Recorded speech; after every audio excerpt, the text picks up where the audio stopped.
मित्रों नमस्कार, मैं सुनील सोनी। हिंदू धर्म क्या है उसके बारे में आज हम चिंतन करेंगे। दरअसल हिंदू धर्म को वे ऑफ लाइफ कहा जाता है।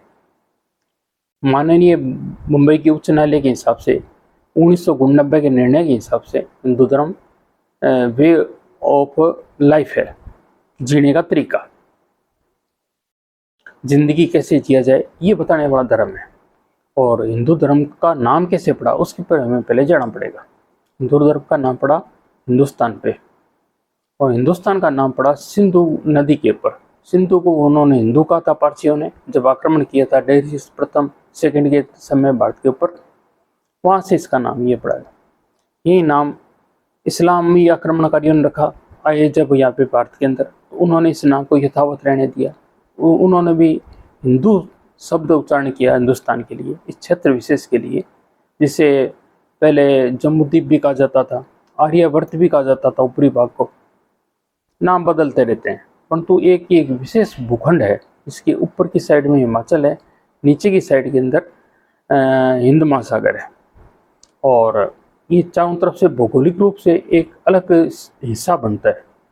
और इस क्षेत्र को आप हिंदुस्तान या हिंदू धर्म का क्षेत्र भी कह सकते हैं, हिंदुस्तान कह सकते हैं। हिंदुस्तान के नाम पर इसकी रहने वाले लोगों की जो भाषा संस्कृति है वो हिंदू धर्म हो गया। हिंदू धर्म और रिलीजन के अंदर के बीच में बेसिक फर्क होता है। रिलीजन वो होता है जो विशेष रूप से व्यक्ति विशेष का थॉट होता है। पैगंबर, जैसे मोहम्मद साहब पैगंबर थे, तो उनका विचार इसके अंदर आ गया, जिसके अंदर वो इस्लाम धर्म हो गया। ईसाई धर्म का जो थॉट था वो महात्मा ईसा के नाम पे हो गया। इस तरह ये रिलीजन हो गया। रिलीजन और धर्म के अंदर बहुत ज़्यादा फर्क होता है, और जबकि धर्म के अंदर बहुत सारे लोगों के विचार मिले हुए होते हैं। बहुत सारे आदमियों के विचार आते रहे, चलते रहे। ऋग्वेद की जब स्थापना हुई थी 1500 ईस्वी पूर्व, तो उसके अंदर बहुत सारे ऋषियों की वाणी है। उन्होंने खोज की थी सत्य क्या है। एकम सत्य विप्रा बहुधा वसंती, एक सत्य को बहुत सारे विद्वान आदमी अपने अपने तरीके से कहते हैं। ये ऋग्वेद के अंदर लिखा गया है।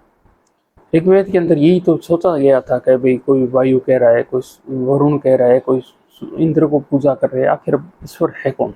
उसके उसी समय थॉट प्रोसेस चलता रहा, एक विचार चलता रहा कि इस पे चिंतन किया जाए, इस पे विचार किया जाए, आखिर ईश्वर क्या है, प्रकृति क्या है, प्रकृति बड़ी कैसे, और मानव को कैसे जीना चाहिए, और सुखमय कैसे जिया जा सकता आदमी को। एक निरंतर एक प्रवाह चलता रहा। उसके अंदर डिबेट भी होती रहती है। डिबेट यानी शास्त्रार्थ भी चलता रहता था, जैसे अष्टावक्र का बंदी के साथ में हुआ था, शंकराचार्य का मंडन मिश्र के साथ में हुआ था। एक प्रोसेस चलता रहता था। धर्म एक पैगंबर ने बनाकर व्यक्तियों ने बनाया था, यहाँ के ऋषियों ने बनाया था, विद्वान आदमियों ने बनाया था। ये लगातार चलने वाली सतत प्रक्रिया थी, और बहुत सुंदर तरीके से चलती रही। बहुत सारे विचार आए, आदमी को माँ बाप के प्रति कैसे रिस्पेक्ट हो, परिवार कैसे चले, रोग रहे कैसे, मेहमान का आदर कैसे हो। एक चीज़ नहीं थी इसके अंदर, ईश्वर के बारे में नहीं था। वैसे मूल रूप से देखा जाए तो हिंदू धर्म के अंदर सर्वखलिदम ब्रह्म है, यानी पूरा ब्रह्मांडी ब्रह्म है, और उसके अंदर जड़ और चेतन दो तत्व है, फिजिकल रियलिटी और नॉन फिजिकल रियलिटी। जड़ का मतलब फिजिकल रियलिटी, पत्थर वगैरह जो भी हो गया, और नॉन फिजिकल रियलिटी के अंदर आ जाता है जो चेतन, जिसे कहा जाता है मनुष्य जीवित है, इसी तरह प्राणी बहुत सारे जीवित है, उसकी चेतना को चेतन कहा जाता है। इसके अंदर से बहुत सारे दर्शन है हिंदू धर्म के अंदर। 9 दर्शन प्रमुख माने जाते हैं। उसके अंदर एक तो नास्तिक दर्शन है, अपने को अपना विचार रखने का अधिकार है। जैन धर्म और बौद्ध धर्म, चारवाक, ईश्वर को भी नहीं मानते थे, उनका अपना विचार था। और जो ब्राह्मण, वो जो वैदिक पे विश्वास रखने वाले जो दर्शन थे वो 6 माने जाते हैं। वैसे ये माना जाता है कि सांख्य दर्शन वेद को प्रमाण नहीं मानने वाला था, ये उससे भी पुराना है, और ये बात काफ़ी हद तक सही है। योग हुआ और सांख्य दर्शन हुआ, तो फिर भी जो 6 दर्शन ऐसे माना जाता है कि जो वेद पर बिलीव करने वाले थे, वेद के प्रति समान रखने पर चलते थे। हिंदुस्तान के अंदर जो ये माना जाता है नास्तिकों से, नास्तिकों वेद निंदा माना जाता है, यानी जो वेद पे विश्वास नहीं करे यानी इसकी निंदा करे, विश्वास ना चाहे ना करो कोई बात नहीं, इसमें कोई निंदा मत करो, निंदा करता है उसे नास्तिक माना जाता है। हर एक आदमी का अपना विचार रखने का अधिकार है, ईश्वर को माने ना माने। महात्मा बुद्ध का विचार बिल्कुल अलग था, वो उन बातों को बिल्कुल नहीं मानते थे जो ब्राह्मण विचार थे, उनको बिल्कुल रिजेक्ट करते थे। और जैन धर्म पूरी तरह से अहिंसा पर निर्भर धर्म था, उसका अपना विचार था। चार वाक थे, उनका चार वाकों के अंदर दो पाठकों के अंदर डिवाइड कर सकते हो, एक तो वो भौतिकवादी चार वाक, एक अभौतिकवादी चार वाक कह सकते हो, या नैतिकवादी चार वाक कह सकते हो।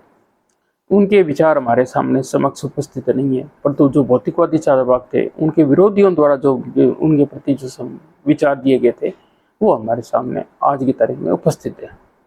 हिंदू धर्म कुल मिला के ये कह सकते हैं बड़े स्तर पर इस वीडियो का ये निष्कर्ष निकाला जा सकता है, ये वे ऑफ लाइफ है, जीने का तरीका बताने वाला है और भारत का धर्मों का समूह है। उसके अंदर जैन धर्म भी आ जाता है, बौद्ध धर्म भी आ जाता है, वैदिक धर्म जिसे अपने सनातन धर्म कहा जाता है, वैदिक सनातन। वैसे तो बौद्ध भी सनातन धर्म है और जैन धर्म भी सनातन धर्म है और सिख धर्म, ये चारों इस क्षेत्रवाचक धर्म आ जाते हैं। जो क्षेत्र के अंदर रहने वाले हैं उसे हिंदू धर्म कहा जा सकता है। आमतौर पर आम भाषा के अंदर ये लोग समझ बैठते हैं, ये भ्रम पैदा हो जाता है कि हिंदू धर्म का मतलब ब्राह्मणों द्वारा स्थापित किया गया वैदिक धर्म, ऐसा कुछ नहीं।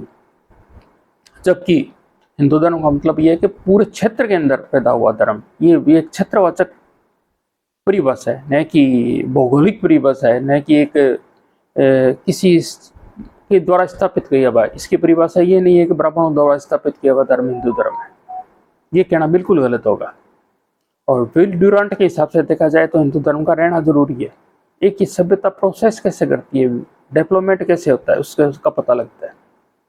इसके बारे में भी लोगों का अलग अलग विचार था। जैसे जब मुसलमान भारत के अंदर आक्रमण किया मुसलमानों ने, तो उन्होंने सोचा कि भाई इस देश के अंदर मूर्ति पूजक रहते हैं, मतलब तो हकीकत ये थी कि मूर्ति पूजक नहीं थे वो, तो मूर्ति पूजक तो वैदिक विचारधारा मानने वाले थे। उसके जो अभी छोटे छोटे मत थे, जैसे आर्य समाज भी हो गया, वो तो मूर्ति पूजा को भी नहीं मानता। बहुत सारे मत थे, जैसे ये नाथ संप्रदाय है, उनका अलग ही सिस्टम है। बहुत सारे संप्रदाय थे, उनको बाद में मुसलमानों को पता लगा कि यहाँ पे जैन धर्म और बौद्ध धर्म भी है। इसी प्रकार मुसलमानों के बाद में जो विदेशी यूरोपियन आक्रमणकारी आए, जिसमें पुर्तगाली भी थे, फ्रांसीसी भी थे, अंग्रेज थे, उन्होंने भी यही सोचा कि भारत में मूर्ति पूजकों का धर्म है, जो आदिवासी टाइप के आदमी है। बाद में उन्हें पता लगा कि एक धर्म नहीं, यहाँ पे चार धर्म है। यहाँ पे हिंदू अपने वैदिक सनातन भी है, जिसे वो हिंदू धर्म कहते थे आमतौर पे, जैन धर्म भी है, बौद्ध धर्म भी है, और सिख धर्म जो मुसलमानों के बाद में पैदा हुआ था वो भी है। सभी एक अपना अपना विचार है, अनेकों संप्रदाय है हर एक में। जैसे सिख धर्म के बाद में अपने राधा स्वामी पैदा हुआ, निरंकारी पैदा हुआ। तो इस तरह अपने जो भारत का जो बाकी ब्राह्मण संप्रदाय, इसके अंदर बहुत सारे संप्रदाय, द्वैत है, अद्वैत है, बहुत सारे कल्ट पैदा हुए, छोटे छोटे अनेक सैकड़ों संप्रदाय है भारत के अंदर। सबका विचार है एक सामूहिक समूहवाचक विचार कह सकते हैं, समूहवाचक शब्द कह सकते हैं हिंदू धर्म के लिए। तो इसके अंदर कठोरता नहीं होनी चाहिए, डिबेट होनी चाहिए आपस में। डिबेट का मतलब शास्त्रार्थ होना चाहिए, शांति से बातचीत करके सत्य के जानना। जो सत्य निकलता है इस देश के अंदर, जो लोग सत्य को सोचते हैं और सत्य को देखते हैं, वो हिंदू धर्म।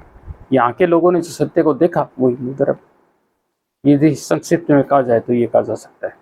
मित्रों, आपने सुना, आपको धन्यवाद। जय हिंद, जय भारत। धन्यवाद। आप सुने, इसको शेयर कीजिएगा, सब्सक्राइब कीजिएगा। धन्यवाद।